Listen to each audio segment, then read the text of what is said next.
Configuring Active Directory Server Roles Part 2. In this nugget, we're going to look at least in my opinion, some really awesome new functionality in Windows Server 2008. First, we'll take a look at the read-only domain controller, what I personally call the RODC. But if you want to call it RODC, go for it. Frankly, while we're kind of on the subject, you can call me anything you want to, except late for dinner. After looking at RODCs and doing a demo on those, we'll undertake a brief examination of Active Directory Federation Services, otherwise known as ADFS.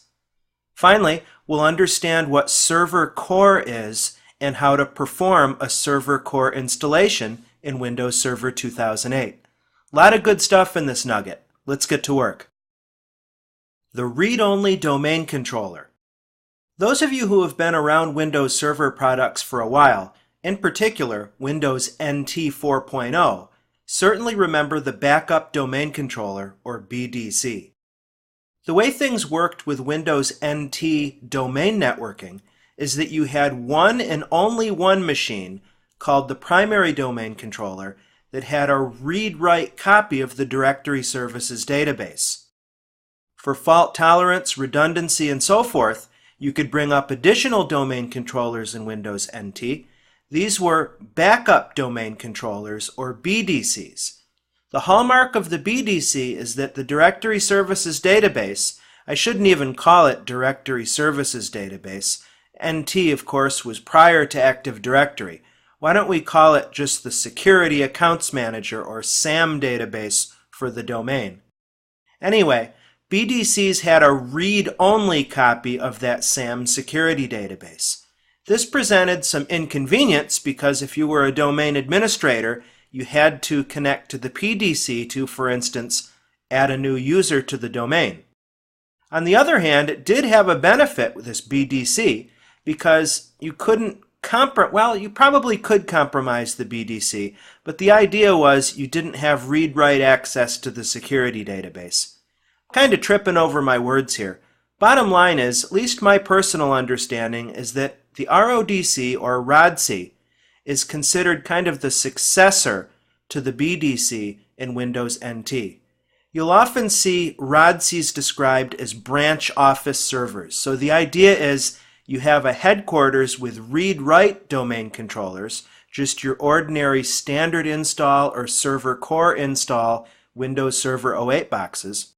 And then in your branch offices, which may not be staffed by full-time IT people, may not have a lot of people there at that branch location, they can get by with having a read-only domain controller, or RODC. The main benefit of the RODC are as follows. First of all, there's the security inherent in a read-only Active Directory directory services database.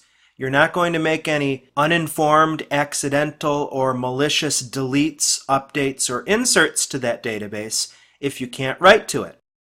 There's also reduced replication workload. Replication is another topic unto itself. As you know, Active Directory typically works in a multi-master replication model in which your domain controller partners involve themselves in two-way or bidirectional replication. This can get tricky in an organization that spans multiple geographic locations. Therefore, with the read-only domain controller, we have decreased replication workload because Active Directory replication works only in one way. That is to say, the replication flows from a read-write domain controller to a read-only domain controller, and not back again. A third benefit to the RODC, again this is a security aspect, is the idea of cached credentials. You can control and limit the user account data, including passwords, that are stored on the RODC. So the idea is in your main headquarters, in the domain where your read-write domain controllers exist, you have the complete Active Directory domain database with all your user accounts, all your passwords, all your groups. However, in a RODC branch office environment, you can only replicate, or if you choose to, you can replicate only those accounts that exist or need to exist at that branch office. So if somebody were to crack into that RODC and try to steal the directory services database, the most they're going to get are any credentials that are cached on that RODC box. The entire Active Directory database will not be exposed or available. That's a really neat benefit, and we'll take a look at that in more detail in the demo. This fourth benefit, yet again, is a security-related plus. In addition to the Active Directory Domain Services database being read-only on a RODC, DNS is also read-only. This has great security implications. You're not going to have DNS cache pollution, for instance, because you can't make any changes to what's being stored in the DNS database. You can't modify any records if you can't change them. All right, now that I've captured your interest, you're probably wondering, all right, how do we deploy an RODC? This slide, or this whiteboard I should say, gives you the answer to the question, and we're going to perform these actions in the demo immediately afterward. First of all, there's the question, can we deploy an RODC in a mixed forest that includes both Windows Server 2003 and Windows Server 2008 domain controllers? The answer to that question is a qualified yes. The RODC has to be connected to at least one Windows Server 2008 domain controller in the same forest, and the reason for that is that RODCs can only receive AD updates from Windows Server 2008 domain controllers. You also have to make sure that your functional level, your forest functional level, is set to at least Windows Server 2003, which is about as high as you can go in a mixed forest environment.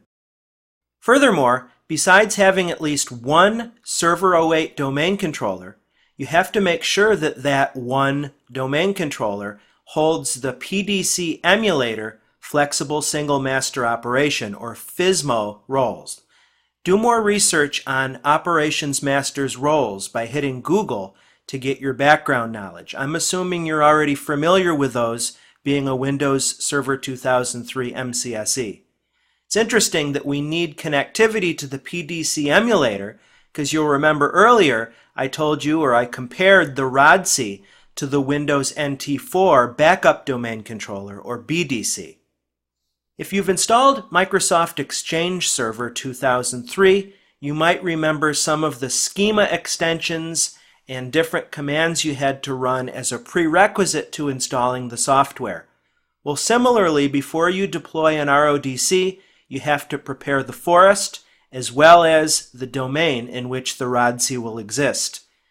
To do this, you must run the AD-prep command.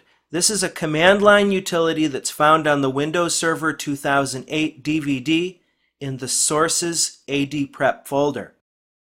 Pop open an elevated command prompt, run AD-prep/forest prep. This has to be done on the domain controller that holds the Schema Master FSMO role. To prepare the target domain, AD-prep domain prep. This needs to be done on the domain controller holding the Infrastructure Master role. And finally, if and only if you're in a mixed Server 03 and 08 domain, you have to run AD-prep/RODC prep. This stuff here is a big exam alert. I can essentially guarantee you'll be asked several questions about RODCs. In particular, you'll be asked about preparation steps using these AD-prep command syntaxes. You'll also be asked about password replication, which we'll get to in just a moment. Finally, at the bottom of this whiteboard, you see that RODCs can be either core or standard installations. We're going to talk about the server core installation option a little bit later on in this nugget. So really, for the ultimate in security, imagine a server core installation that's set up as an RODC. Wow, now that's high security if there ever was such a thing. Before we jump into the demo, let's just spend a moment or two discussing password replication policies with the read-only domain controller role. The purpose of the password replication policy is twofold: to minimize the attack surface. As I've already explained to you, if somebody were to tuck an RODC under his or her arm and make off with it, the most they're going to be able to get in terms of footprinting Active Directory are the password and credentials that are cached on that RODC. Also, we have password replication policies expediting logon and reducing WAN traffic. The idea there is simply this: You might have a headquarters in Florida, branch office in Arizona, fairly slow WAN link in between them. Can you imagine these folks in Arizona having to log on through the Florida domain controllers every day? It's crazy.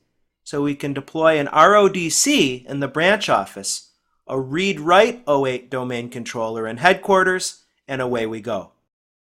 By default, only local accounts on the RODC are exposed. As I said, you have to go to a read-write domain controller and explicitly control which username and password credentials are going to be stored on the RODC. Again, I'll show you how that works in a live demo very shortly. The benefits to this, according to Microsoft, are A, you've got a separation of administrative privilege. So you can have folks who are otherwise full local administrators on this box. Remember, a RODC, besides being a domain controller, can function as, say, an application server, a DNS server, a print server. You can give local administrators in the branch office local administrative access to that domain controller, but they would have no access to the Active Directory database. That would be controlled over here in headquarters by the administrators who manage the read-write domain controllers. You set this password replication policy up either during RODC creation, you'll see that in the demo in just a second, or after the fact you can use ADDUC, which you might recall as the Active Directory Users and Computers Microsoft Management Console. Let's get into a live demo. Enough talking. In this demo, I'm going to show you how to set up a read-only domain controller, or RODC, in Windows Server 2008. Remember that to begin with, we have to use the AD Prep tool to prepare both the forest and the domain for that RODC installation. I've mounted my Windows Server 2008 DVD, and in the autoplay here, I'll open the disk up, and let's navigate into the Sources folder, and I'm going to right-click and copy the AD Prep subfolder to my Windows clipboard. Then I'll just navigate to the root of the C drive, and I'll go ahead and paste that in there. If we go into AD Prep, let me show you what's in there. See a bunch of LDIF files and support files. adprep.exe is what we're concerned with. Next, let's open up the Start menu. We'll right-click the command prompt item and select Run as Administrator. This is going to open an elevated command prompt. I'm going to adjust the font to make this easier for you to see the command prompt output. There we are, much better, right? Let's navigate to the root of the C drive and go into the AD Prep folder. AD Prep // gives us our syntax. The forest prep switch updates the forest information, must be run on the schema role master. Domain prep updates domain information, must be run on the infrastructure master, and must also be run after forest prep is finished. This is good syntax, and it covers stuff we've already talked about. So let's do an AD Prep forest prep. We receive some warning text letting us know we have to have at least Windows 2000 Server Service Pack 4 in our forest. Well, in my forest, everybody is Server 08, so I'm just going to type C to confirm and then press Enter to continue. So you see the output tells us that forest-wide information has already been updated. We don't need to rerun this operation. It's nice that we have that intelligence built into the AD Prep tool that it doesn't attempt to re-extend the schema, which it obviously already has been done. I'm going to use the up arrow on my keyboard to bring my command buffer back. And now I'm going to run AD Prep domain prep. Again, it's already been done, so it hasn't attempted to rerun this operation. We'll type exit and get out of there. Just wanted to show you how that works. So that's how to prepare the forest, prepare the domain for our RODC installation. Next, we're going to mosey on over to a member server and run through the installation process. We are on DC Nugget 02. This is a Windows Server 2008 Enterprise Edition member server. It's part of the nuggetlab.com domain, and we're looking at Server Manager.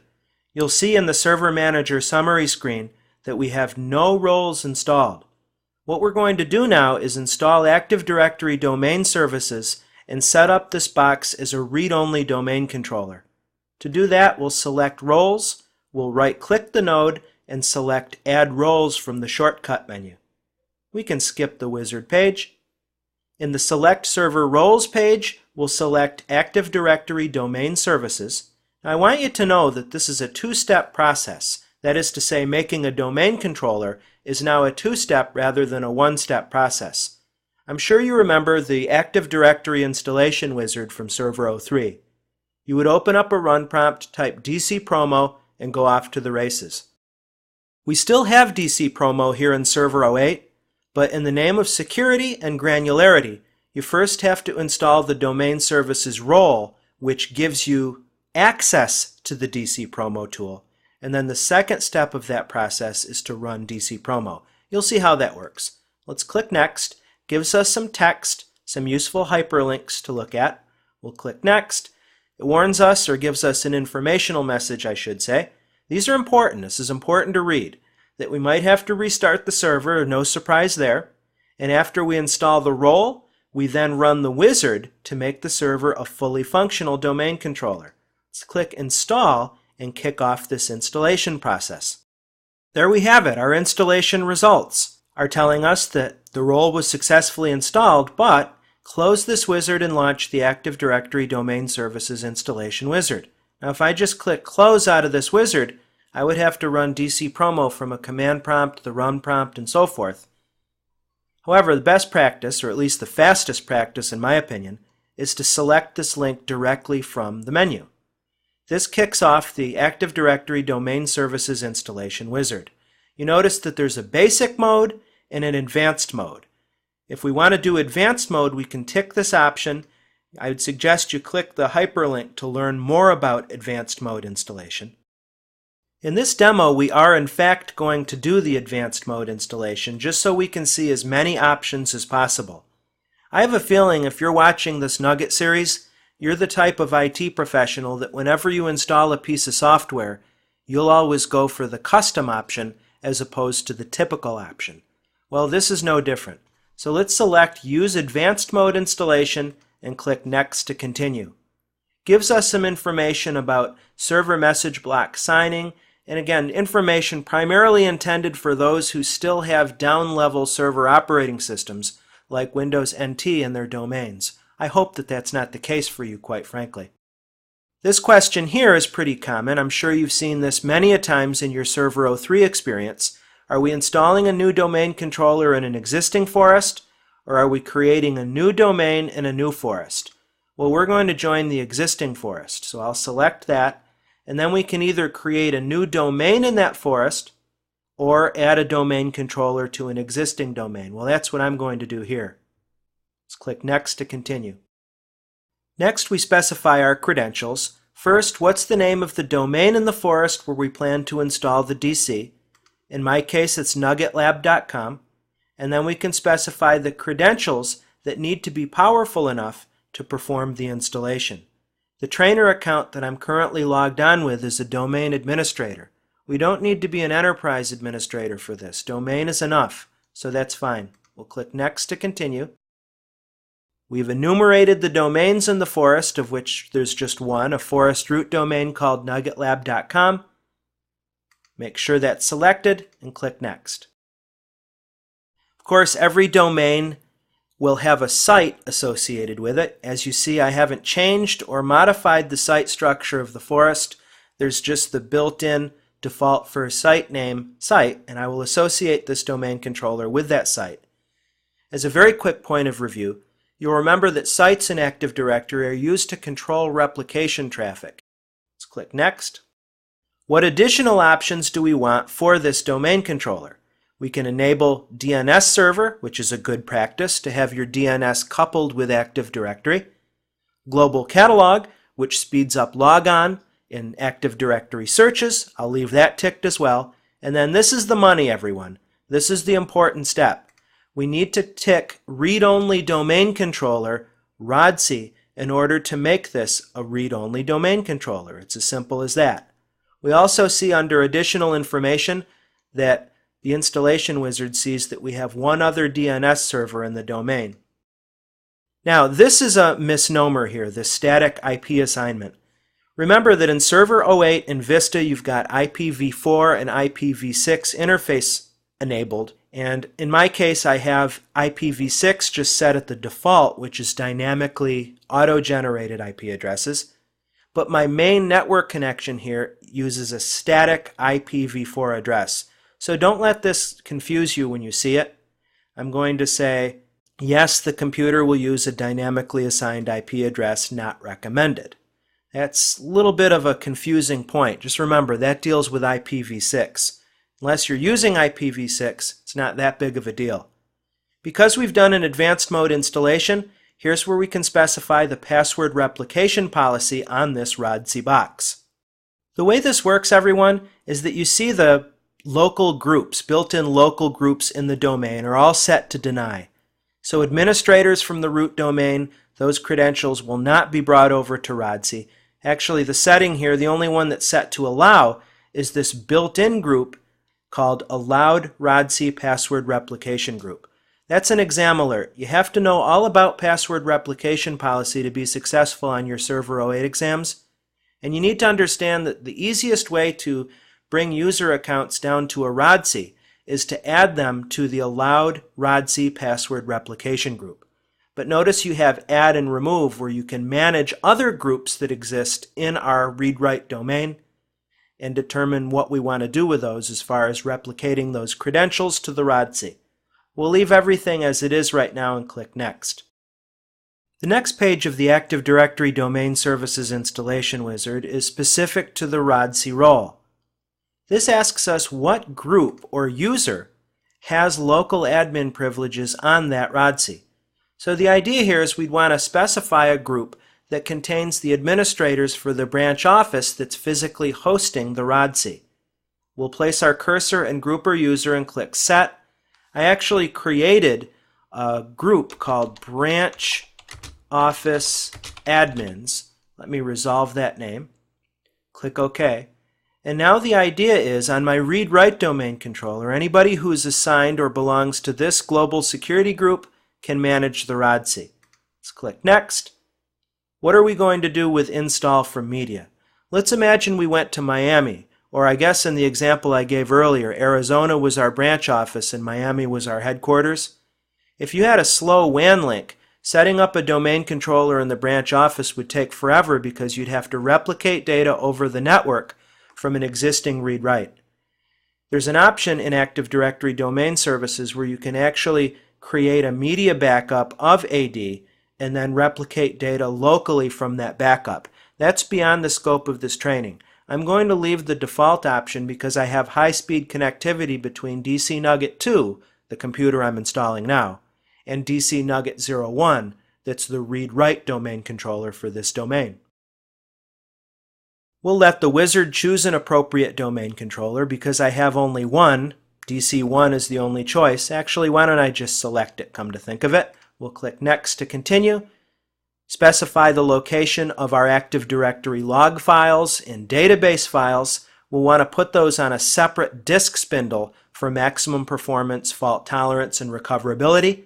We have to use a Directory Services Mode password that allows us to mount Active Directory or access Active Directory without it being mounted, I should say. And then that's it. Summary, we'll click Next. And after this completes, we'll be asked to reboot and we'll have ourselves a read-only domain controller. To finish out our consideration of the RODC, I wanted to show you how we can set a password replication policy after we've created the RODC. We're back on DC Nugget 01. This is the read-write instance of Active Directory Domain Services. What we'll do is open Start, navigate to Administrative Tools, and open Active Directory Users and Computers. In there, under the domain node, in the domain controller's object, you see here DC Nugget 01 and DC Nugget 02. Under DC Type, you can easily see your read-write versus your read-only domain controllers. GC, of course, represents Global Catalog. So if we right-click DC Nugget 02, our RODC, and select Properties from the shortcut menu, you see we have a tab called Password Replication Policy. So this is where we can go after the fact to adjust which groups are allowed to go or be replicated to the RODC and cached there. Active Directory Federation Services. You might remember from the previous nugget that we looked at Active Directory Lightweight Directory Services, or ADLDS, painting it with kind of a light brush. I mentioned that LDS is primarily a programmer's topic, and you won't see an awful lot about it on your certification exams in the IT Pro space. Same thing applies to Federation Services. You need to know what it is and what it's used for, but as far as the specific implementation details, I wouldn't worry about those for your 649 exam. So to answer the question, what the heck is ADFS? It's a single sign-on or SSO solution for internet-facing web applications. Think of it this way. You've got Company A and Company B who are involved in an extranet business partnership. Let's say B has resources that we want to allow users in Company A to access. Both of these guys have their own Active Directory forests, they have their own schemas, their own user accounts. Normally, without single sign-on, Joe user logs on to domain A, and then they go through the web and make a connection to their line of business application in domain B and have to re-authenticate. Federation Services allows us identity management in a secure way that involves what's called projecting a single set of user credentials, in this case over the internet, from one organization to another. So the user has a seamless experience accessing line of business web applications in other companies or other environments. ADFS is built on a trust model, and I put shades of NT4 again in parentheses. I find it amazing, frankly, how cyclical information technology is. In Windows NT4, domain trusts were not transitive, they were unidirectional, and the big mantra way back in the day is that resources trust accounts, because you always had to figure out what direction does your trust need to go in. In other words, the domain that has the resources to be shared creates an outbound trust relationship with another domain that contains the user account and group account credentials that need access to those resources. So the benefits of Federation Services in sum are flexibility in authentication. Another thing is that regulatory compliance thing. Nowadays, more than ever, companies need to stay ISO or Sarbanes-Oxley or HIPAA certified. And finally, we have integration between Federation Services and two other flavors of Active Directory, both of which we've talked about: Active Directory Domain Services and Active Directory Lightweight Directory Services. To make this ADFS stuff a little bit more relevant, let's look at a solid example. This is a B2B or business-to-business example in which we have, let's just call these guys Domain B, and over here Domain A. Two different businesses. A is a supplier and B is a retailer. And the supplier needs access to maybe inventory and so on data that's stored over here in B. So what does that look like in Active Directory? This assumes both companies are running Windows Server 2008 Active Directory Federation Services. Remember that the Federation Trust works such that the resource domain trusts the account domain. Therefore, in the back end of things, we've got a resource federation server. So that's an Active Directory Federation Services server that's designated with that role, that it's storing the resources. It has the goods, and those goods are being presented by an IIS-7 ADFS web server that's exposed on the demilitarized zone here to the public internet and accessed by the good folks in Domain A. You'll see Resource Federation Proxy, Account Federation Proxy. Just like you'd expect, the Resource Federation server is in the private internal network. How are we going to get ADFS pass-through taking place from the very unsecure public internet? Well, we've got this proxy. Remember, proxy means in place of. Another Windows Server 2008 ADFS server that specifies as a, or is specified, I should say, as a proxy to take those incoming requests for service and pass them back securely to the Resource Federation server. We've got the same thing over in Domain A, where the suppliers are. They have an account federation proxy that serves as a public point of access to the internet, and also back here to the private intranet. We have an ADFS account federation server that organizes, categorizes, and stores the accounts that are going to need access to the line of business application over yonder. And finally, ultimately on the back end, on the accounting side, we have the AD directory service where your user accounts are ultimately stored. Before we move out of ADFS, let's look at the implementation details from a very high level. This is certainly more than enough information you need to answer any questions you might see on this subject on your exams. First of all, you've got the Active Directory Federation service proper. You've got that proxy component, as we've already talked about, and the web agent that needs to run on your web server, your application server. As far as OSs, note here that you don't have free reign. In other words, only Windows Server 08 Enterprise or Data Center or Windows Server 03 R2 Enterprise or Data Center support these roles. Remember that ADFS provides single sign-on for web applications, and this is a Microsoft deal. We're talking about a compatible version of Internet Information Services. We need .NET Framework 2.0. Best practice would be to use Secure Sockets Layer or HTTPS encryption, and at least ASP.NET 2.0. ASP.NET is Microsoft's web application technology that's based on the .NET framework. Finally, once you've got all that stuff, the actual connection between the account domain and the resource domain is manifested in what are called trust policies. And you'd need a matching trust policy on the resource side as well as on the accounting side. So much for ADFS. Let's move on to the Server Core installation option. The Server Core installation option. Server Core is another one of those big buzzword terms, a new feature of Windows Server 08 that caused a lot of heads to turn, really, because it's a big departure from Microsoft. You think of Microsoft Windows as the quintessential graphical user interface. However, a hallmark of the Server Core installation is that there is no appreciable UI. There's no Explorer.exe shell. You have simply command line access. That's it. Server Core, first of all, let's get this right out of the way, is not a server role. It's not a role service. It's not a feature. Server Core is an installation option in Windows Server 2008. And it's available in all editions of Windows Server 08. And you need to know that it's a from scratch or clean install technology. You can't go from a graphical Windows to Server Core in an upgrade. You have to do clean installation. What are some of the great benefits of Server Core? Let's look at them down here. First is decreased maintenance. There are fewer moving parts. As you see here on my top bullet point, a Server Core installation of Server 08 consumes 25% of the disk space of a standard install. That's huge, isn't it? Now, admittedly, in 2008, disk space isn't all that expensive, but the idea of having a lean, mean, clean, fightin' machine server is pretty appealing to most systems administrators.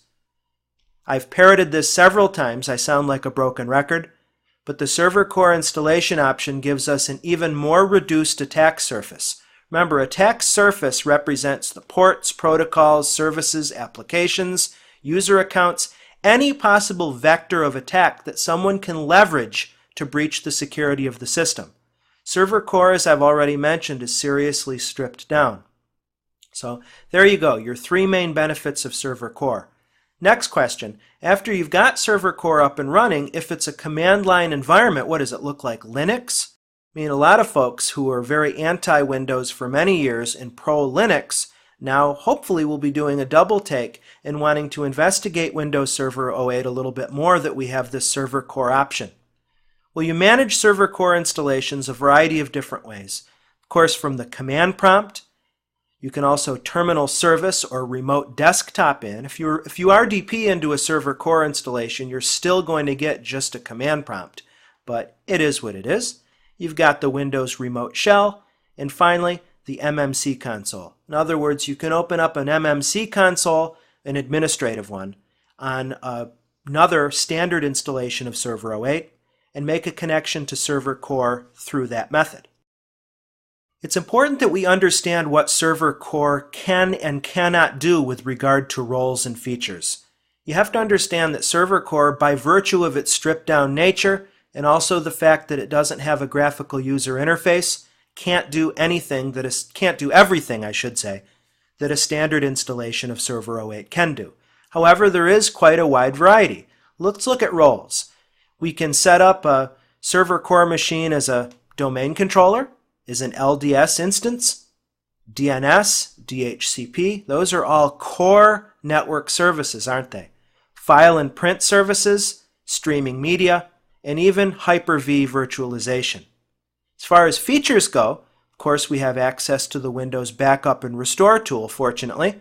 We can leverage BitLocker whole disk encryption, Windows clustering service, network load balancing for web applications, Unix subsystem and access to Unix applications, Telnet client, Simple Network Management Protocol or SNMP, and finally WINS. There are some others that aren't on this list, but this is pretty darn comprehensive.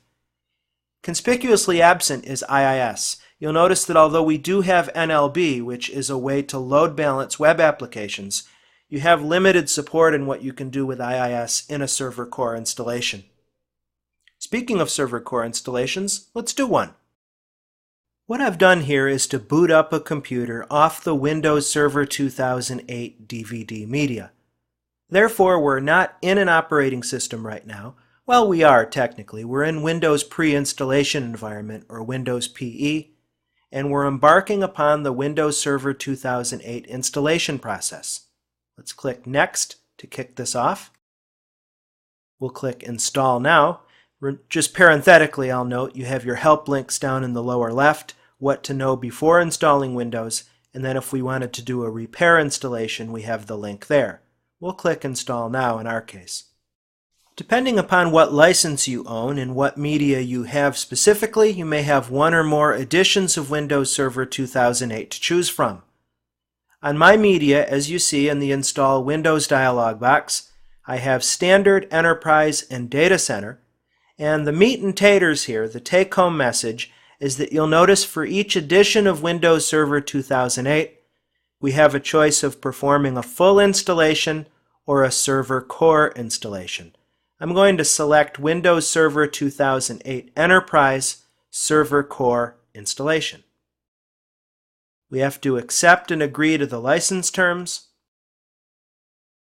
No upgrade is possible in this case because this hard drive is El Blanco, so we'll select Custom Advance to do a clean installation of Windows. We'll select the disk where we want to install. If you had a SCSI disk or a RAID controller card that setup didn't recognize, you could use load driver here to load that driver in. Drive option advanced gives you format, delete, extend, and so forth. Let's click Next. And that's really it. The rest of the installation is completely autopilot. I'm not sure if you've had much experience in installing Windows Server 08 or Windows Vista, but I'll tell you, Microsoft gets it better and better and better with each successive version of the product, no doubt. Once your installation is complete, the server reboots, and this is what we're greeted with, your standard press Ctrl-Alt-Delete to log on prompt. Initially, of course, you'll have to log on as a local user because initially the server is just a standalone workgroup server, isn't it? So why don't I provide my logon credentials and log on, show you what this looks like. Here's Server Core, everyone. Looks like a standard command prompt, doesn't it? You see we have just a background and we have a command prompt window. That's all there is to it. So the next question is, all right, fine, how do I configure the core machine? How do I change the host name? How do I establish a static IP address on my interface? How do I join a domain?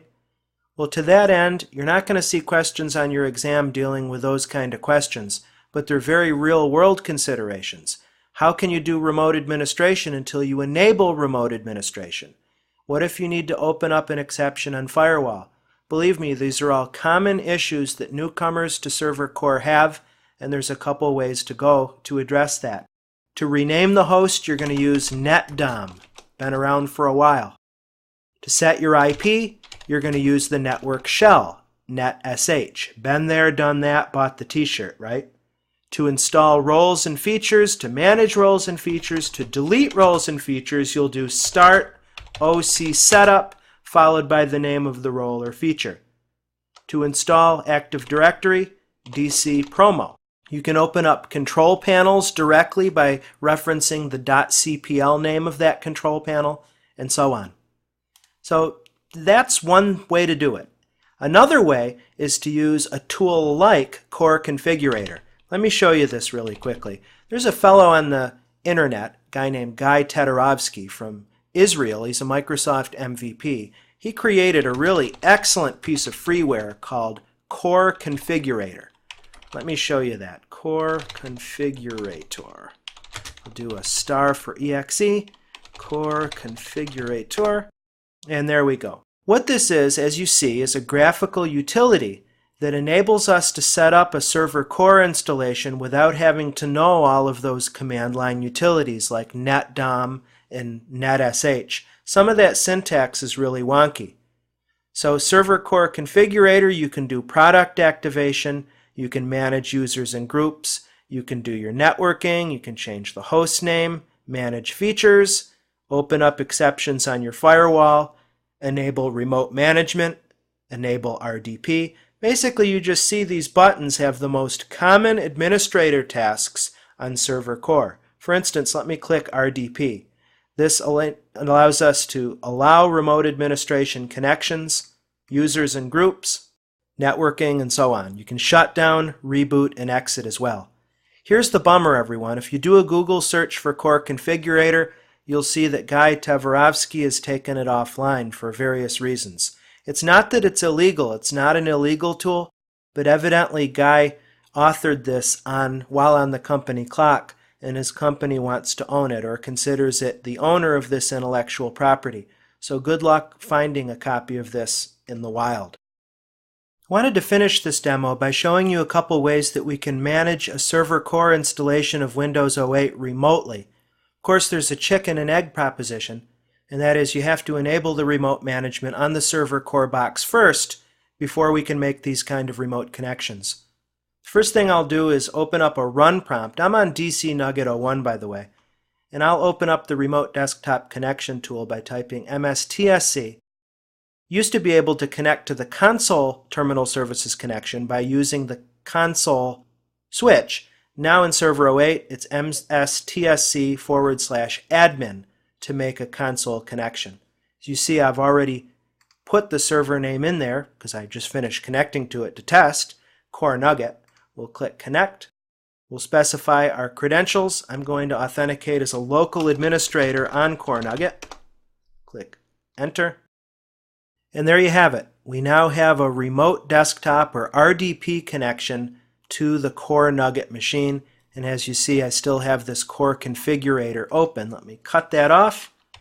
Navigate to the root of the C drive here, CLS, and that's it. Let's close our terminal services connection and come back to DC Nugget 01. Second and final method is we'll open up a run prompt, fire up a blank MMC console by typing MMC. We'll do a file, add remove snap-in. From the add or remove snap-ins dialog box, let's select computer management and specify Core Nugget as our target. Click OK. And we have ourselves a connection to the computer management console in Core Nugget. Pretty nice, huh?